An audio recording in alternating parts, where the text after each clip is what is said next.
कैसे हैं आप सभी को मेरा नमस्कार। जय श्री कृष्णा। हमने जो लास्ट वीडियो बनाई थी चंदन लेप की, उसमें आपको बताया कि कैसे हम अपने ठाकुर जी को चंदन लेप करते हैं और ये कब किया जाता है। साथ ही हमने ये भी बताया था कि इसके पीछे बहुत ही प्यारी सी पौराणिक कथा भी जुड़ी हुई है। तो आज की वीडियो में हम विस्तार से बताएंगे कि चंदन यात्रा उत्सव का प्रारंभ कैसे हुआ और किसके कहने पर ठाकुर जी को यह चंदन लेप लगाया गया और किसने सबसे पहले भगवान को चंदन लेप लगाया था। तो ये सारी जानकारी प्राप्त करने के लिए हमारे साथ वीडियो में एंड तक बने रहे। ये कथा आपको ठाकुर जी के और करीब ले जाएगी, ऐसा मेरा पक्का विश्वास है। वैसे तो हम वृंदावन जाते ही रहते हैं। एक बार मैंने वहाँ के एक बाबा से पूछ लिया कि बाबा, ये ठाकुर जी को चंदन लेप क्यों लगाया जाता है। तो उन्होंने कहा कि बेटा, ठाकुर जी को सुख पहुँचाने के लिए और शीतलता पहुँचाने के लिए उनके विग्रह पर चंदन लेप किया जाता है। इन दिनों चंदन को ही अंगीकार किया जाता है। तो उन्होंने बताया कि ठाकुर जी को ग्रीष्म ताप से शीतलता प्रदान करने के लिए सर्वांग चंदन का लेप किया जाता है। तो आज अक्षय तृतीया है और वृंदावन के सभी मंदिरों में ठाकुर जी को चंदन लेप लगाया जाता है। बहुत से भक्त आते हैं और अपने भाव के अनुसार ठाकुर जी को चंदन पद सुनाते हैं और कीर्तन भी करते हैं। इसको हम चंदन यात्रा महोत्सव के रूप में मनाते हैं। बैशाख मास के शुक्ल पक्ष की तृतीया तिथि को अक्षय तृतीया का पर्व मनाया जाता है, जो पूरे 21 दिन चलता है। हमारे ठाकुर जी को भूख प्यास सर्दी गर्मी सब लगती है और उनका खेलने का भी मन होता है इन लीलाओं के चलते। इनमें से एक लीला ये भी है ठाकुर जी की।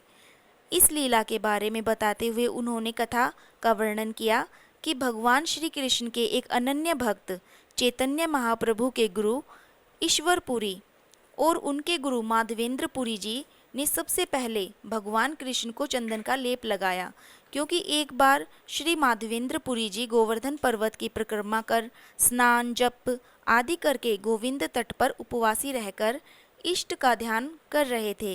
तभी उनको एक आवाज़ सुनाई दी, बाबा ओ बाबा उठो, तेरे तई दूध लाया हूँ, दूध पी लो। माधवेंद्र जी की आंखें खुली।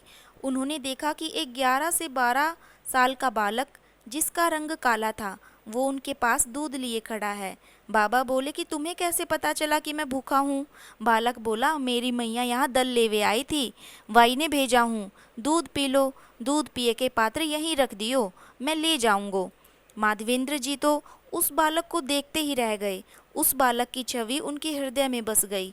दूध पीकर उनको ऐसी तृप्ति हुई कि उनका रोम रोम पुलकित हो गया। ऐसा दूध बाबा ने अपने पूरे जीवन में नहीं पिया था। दूध बहुत ही स्वादिष्ट था। फिर क्या था, माधव बाबा तो लग गए उस बालक की राह देखने और मन ही मन सोचने लगे कि पता नहीं वो बालक क्यों नहीं आया। बोल के तो गया था कि पात्र लेने आऊँगा, पर वो बालक नहीं आया और उनकी आंख लग गई। शेष रात्रि हुई और उनको स्वप्न आया और आलोक कुंज के मध्य से उस किशोर की आवाज़ आई, माधवेंद्र कि तुम आ गए। मैं तो कब से तुम्हारी बाट देख रहा था। गोवर्धन पर्वत के पास एक प्रांत में मेरे पुत्र व्रजनाभ ने मेरी गोवर्धनधारी मूर्ति की स्थापना की थी और यवनों के कारण आक्रमण के समय पुजारी मुझे यहाँ छुपाकर भाग गए। तभी से मैं यहाँ सर्दी गर्मी बरसात सब कुछ सहन कर रहा हूँ।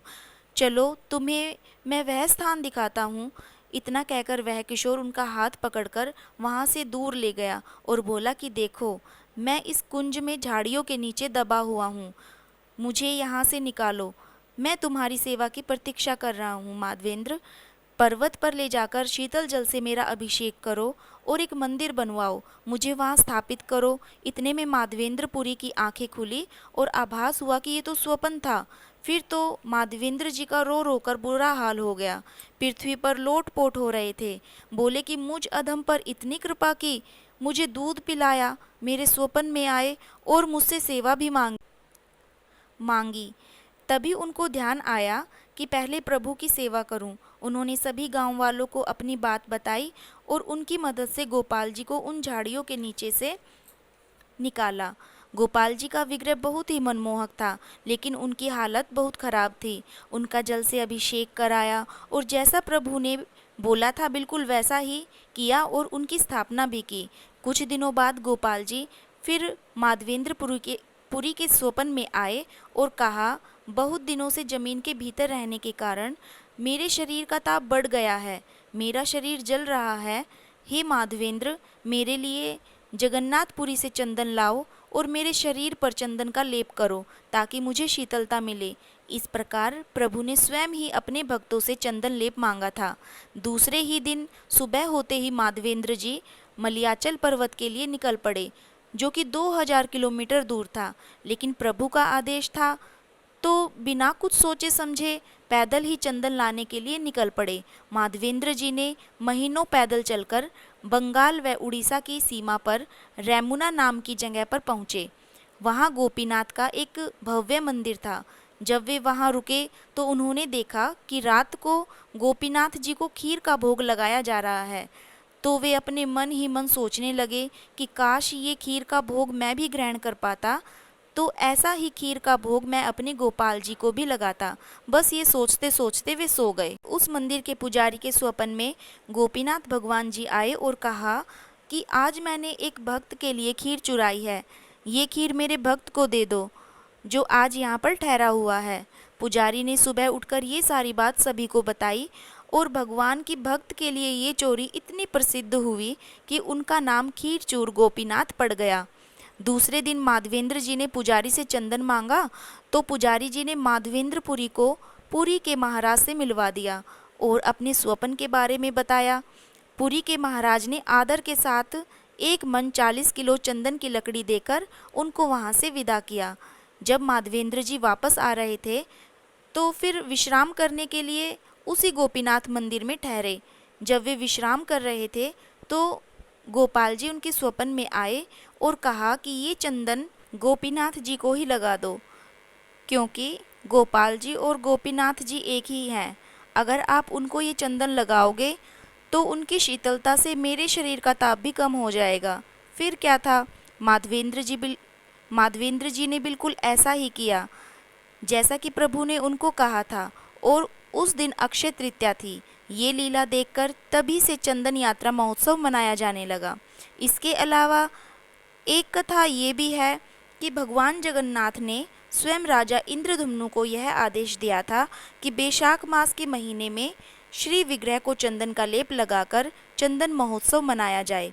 विग्रह सेवा के विभिन्न अंगों में ठाकुर जी के शरीर पर अन्य सुगंधित लेप लगाना भी शामिल होता है। ऐसा माना जाता है कि जो भगवान जी को चंदन लेप लगाता है, गर्मी के ताप से उनको शीतलता प्रदान करवाता है, तो भगवान भी अपने भक्त को उसके कलेशों के ताप से बचाते हैं, उनकी रक्षा करके उनको शीतलता प्रदान करते हैं।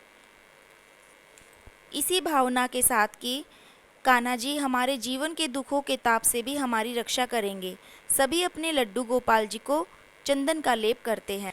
तो इस तरह से हमने आपको बताया कि गोपाल जी को चंदन लेप क्यों किया जाता है और सबसे पहले किसने चंदन लेप किया था।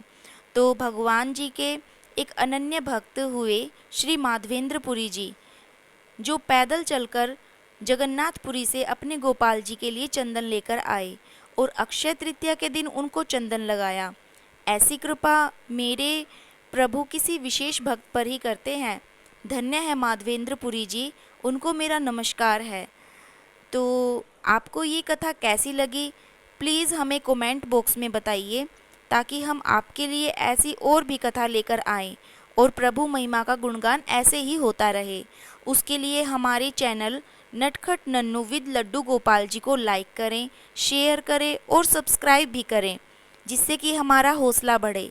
जय हो जगन्नाथ प्रभु, जय हो श्री राधे कृष्णा।